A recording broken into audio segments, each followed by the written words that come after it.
ከባሻገር ክፍል 4 አብዛኛው የዩቲዩብ ቻናላችን ተመልካች ሰብስክራይብ ሳያደርግ ነው የሚመለከተው። ሰብስክራይብ ካላረጋችሁ ሰብስክራይብ እያደረጋችሁ እንድትመለከቱ በትህትና መልእክቴን አስተላልፋለሁ። ከባሻገር ክፍል 4 የማንም አብሿም እየተነሳ ሀበሻ ምቀኛ ነው ቢል ኢግኖር ነው የምገጨው። ኢግኖር ባይኖረኝም በመኪና ነው የምገጨው። መኪና ባይኖረኝም ግንባር እንዳለኝ አልጠራጠርም፣ በቴስታ ነው የምገጨው። ምክንያቱም ፍቅሬን ያጸናሁለት ማህበረሰብ ሀበሻ ነው። ምቀኛ ያስባለውም ሀቀኝነቱ ነው። ፈረንጅን ያህል ምቀኛ የለም። እስቲ እዚህ ጋር ሀበሻ ምቀኛ ነው የተባለበትን ምክንያት የሰፈራችን የተረት እናት እቴት እንደነገሩኝ ላቅርበው። እቴት የጀንበሌ ዛሬ ደግሞ ምን ጥያቄ ይዘህ መጣህ ይሉኛል። እቴት ስላቸው አመጣጤ ለጥያቄ እንደሆነ የሚለዩበት ጥበባቸው ሁሌ ግርም ይለኛል። አመጣጤ ለጥያቄ ካልሆነ እቴት ስላቸው ወየ ልጄ ይሉኛል።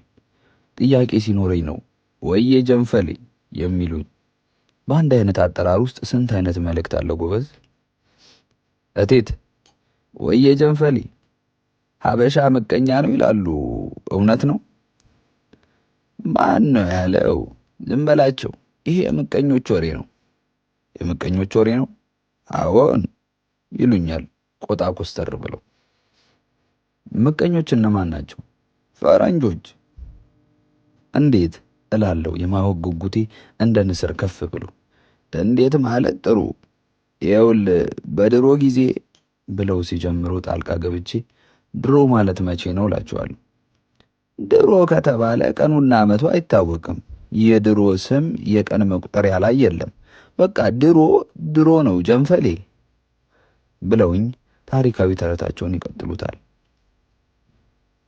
በድሮ ጊዜ አንድ ፈረንጅ የአንድ አበሻ ቤትን ተከራይቶ ፍየል ማርባት ይጀምራል።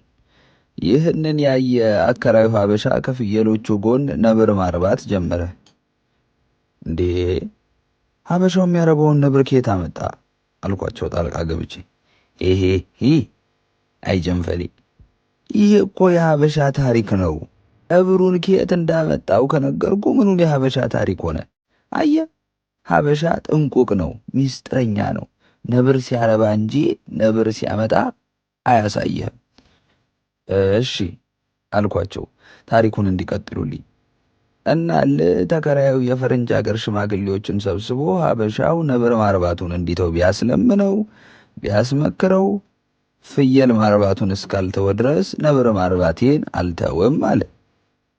ምን ነው ቢሉት ፍየሎቹ የጓሮ ጎንበኑን እየጨረሱበት ስላስቸገሩት ችግሩ ሳይባባስ ለዘለቄታዊ መፍትሄ ነብር ማርባት እንደጀመረ ነግሮ መለሳቸው። ታዲያ ሽማግሌዎቹ የአከራዩን መልስ ይዘው ለፈረንጁ ነገሩት። ድጋሚ መልእክት ሊልክላቸው ሲል ሽማግሌዎቹ አሻፈረኝ አሉ። ራሳችሁ እንደጀመራችሁ ራሳችሁ ጨርሱት ብለው ተሰናበቱት። ከጊዜ በኋላ የሀበሻው ጎመን እየለመለመ ሄደ። በተቃራኒው ደግሞ የፈረንጁ ፍየሎች ተመናምነው አለቁ። በዚህ ጊዜ ፈረንጁ ማቄን ጨርቄን ሳይል ቤቱን ለቆ ጠፋ። ይሄው ፈረንጅ ሌላ ቦታ ቤት ተከራይቶ በግ ማርባት ሲጀምር ቤቱን ያከራየው ሀበሻ ከጎኑ ተኩላ ማርባት ይጀምራል። ይህኔ ፈረንጁ ቀወሰ፣ ጨርቁን ጣለ። እርቃኑን መንገድ ለመንገድ እየዞረ ሀበሻ ምቀኛ ነው እያለ መለፈፍ ጀመረ። መቼም እኛ ፈረንጅ የተናገረው ሁሉ እውነት ይመስለን የለ። ይኸው እንደ ደህና ነገር የሚለውን ተቀብለን ለትውልድ አስተላለፍ ነው። እርስ በርሳችን ሀበሻ ምቀኛ ነው እንባባል ጀመር። እስቲ አሁን ማን ይሙት ነብርና ተኩላ አላምዶ ማርባት ጥበበኛ እንጂ ምቀኛ ያስብላል? አያስብልም። እኔም ተቀብዬ አያስብልም አልኳቸው። የቀረ ካለ እንዲያውጉኝ። አፌ ቁርጥ ይበልልህ።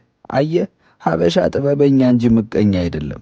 ሀበሻ መጀመሪያ እንዳትሰርቅ፣ እንዳትዋሽ፣ እንዳታጭበረብር በጨዋነት የምታድግበትን ሕግ ያበጅልሃል። ከዛ ሕግ ውጭ ሆነ ስትገኝ ይገስጽሃል፣ ይኮረክምሃል፣ ይቆነጥጥሃል። በሕግ ስላሳደገህ ያለ አግባብ ሀብት ስታካብት በአቋራጭ ለመክበር ነገር ስትሸርብ ይቆጣሃል፣ ተገቢ ያለመሆኑን ይነግርሃል። በአንድ ወር ደሞዝ 3-4 መኪና ስትቀያይር በየቦታው ህንጻ ስታቆም ከየት አመጣ ብሎ ይጠይቃል። ግፍህን፣ ዝርፊያህን፣ ብልግናህን አድበስብሶ ሸፋፍኖ አላልፍ ሲልህ ድሮም ሀበሻ ምቀኛ ነው የሚል ስም ይሰጠዋል። ድሮም ሀበሻ ጥበበኛ ነው፣ ዘንድሮም ሀበሻ ሐቀኛ ነው እያሉ ስለ ሀበሻ ሲያወሩልኝ ረጅም ሰዓት ቆይተው ወደ ጓዳ ገብተው አቧራ ድሩን ያደራበት ትልቅ ስዕል ይዘው ተመለሱ። ከግድግዳ ላይ ገንጥለውት መሰለኝ። ስዕሉ ያረፈበት የወረቀቱ ጠርዞች በትናንሽ ቀዳዳዎች ታጥሯል። ስዕሉ ላይ አንበሳና ሚዳቋ አጠገብ ላጠገብ ሆነው ከአንድ ወንዝ ውሃ ሲጠጡ ይታያል። እንደውም ወረቀቱን ሲያነቃንቁት አንበሳውና ሚዳቋ እየተሻሹ እየተላፉ ውሃ የሚጠጡ ይመስላል።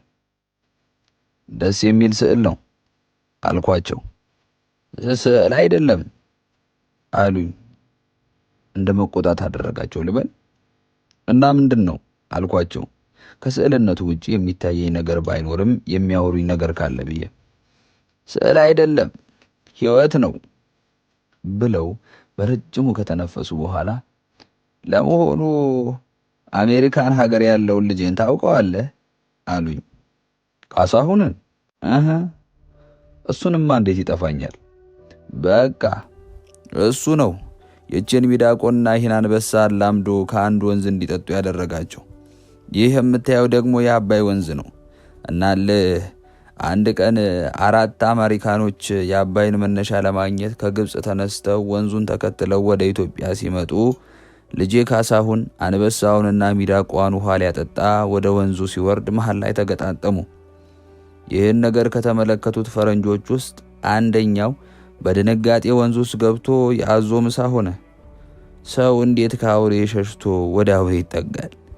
አንደኛው ደግሞ ከድንጋጤው የተነሳ አንበሳውንና ሚዳቋን ዘሎ በማለፍ አቀበቱን ሲፈረጥጥ የአባይን ወንዝ መነሻ ጋር ሲደርስ ውሃ ጠምቶት ሞተ።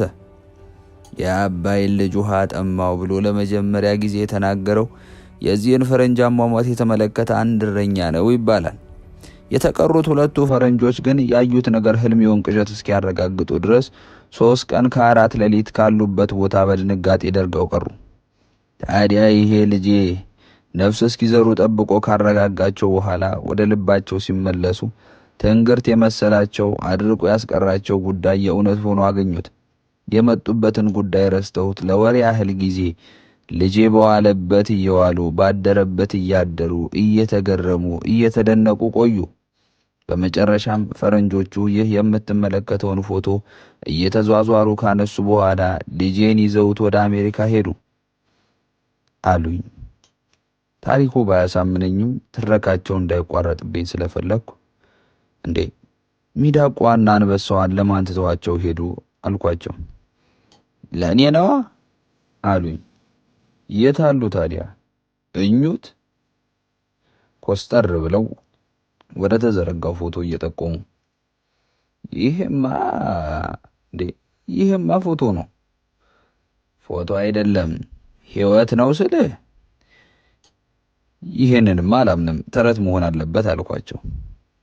ተቀያየሩ። እጃቸው ተንቀጠቀጠ። ግንባራቸው ላይ የደም ስሮቻቸው ቅርንጫፍ ከነግንዱ ተወጣጠረ። እንዴ እቴት ሌላ ሰው ሆኑ። ምኑ ነው ተረት አንተ ብለው በቁጣ ፈጠጡብኝ። አይናቸው ከምኔው ደም መሰለ። መልስ እስክሰጣቸው አልታገሱኝም። ለአንዴና ለመጨረሻ ጊዜ ከቤታቸው ሲያሰናብቱኝ ምን አሉ? ሂዱጣ ድሮም ሀበሻ ምቀኛ ነው። የጎረቤቱ ውብ ታሪክ ተረት ይመስለዋል። የግኖር ገጨቻቸው ወጣው።